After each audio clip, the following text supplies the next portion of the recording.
dia raket Max Samurai. Berat 4UG6, balancing even balance, stiffness medium flexible dan max tension boleh tarik sampai 32 pound. Shaft jenis super slim shaft dan ada 40T high modulus graphite. Frame jenis compact head, ada 40T high modulus graphite dan jenis power box frame.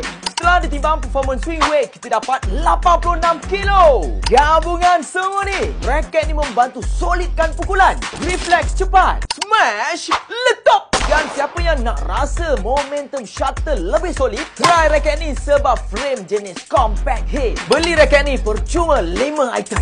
Racun raket apa minggu ni? Ini dia raket Max Samurai. Yang ni saya pakai tali Protect SP66 Plus, tension 27, distress 10. Jom!